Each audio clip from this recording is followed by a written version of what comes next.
Okay, guys, take 2 na to kasi wala akong mic kanina. So, James, nandito tayo sa Camo Warehouse. That's in the Yes. middle of, I don't know where, but... Yes, nandito tayo sa Camo Bakit Warehouse. tayo At nandito? bakit tayo nandito? Kasi papakita natin sa kanila, hindi yung warehouse, pero yung pinakabagong addition to the Camo family. Anong meron? Yan. Sino?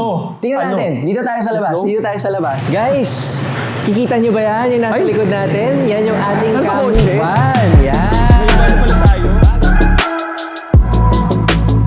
Bakit lang ito? Yan. Sabi tayo.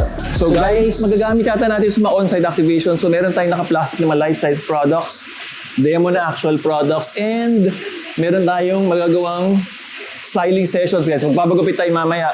And kayo rin pwede kayo magpagupit for free. Halika, tingnan natin kung kasya tayo sa James, loob. tumatama ako. Ba't yung ceiling? Masyado kang matangkad. Hindi ako Brian. inisip ng ginagawa to guys. So tumatama tayo. As in, Okay, so pagka guys, wala so nang- guys, actually, itong future ng van na to will depend on you. So pupunta kami sa iba't ibang lugar, ipapark namin to, announce natin, at get a chance to do your free hairstyling and haircuts, and also try our products. Yan, okay? Yun, di ba? Para hindi nyo na kami nakita online. Pag hindi ka pa sure, hanapin mo kami kung nasaan kami. Or mag-comment ka, saan mo kami gusto makita. Bigyan mo kami ng slot ng parking lot. Yes, and kung gusto nyo ng free hairstyling kahit wala dito sa van na to, you can also visit our link, yung camuformen.setmore.com to schedule your hairstyling session. Every Yan. Tuesdays pala na may libreng styling sessions sa studio namin sa San Juan. So, we hope to see you guys there. Sayang yung slot, yung ginawa namin na setup. Para sa inyo yun. Click the like and subscribe our channels, and also click the bell for the notification kung meron kaming mga bagong videos. Bye-bye!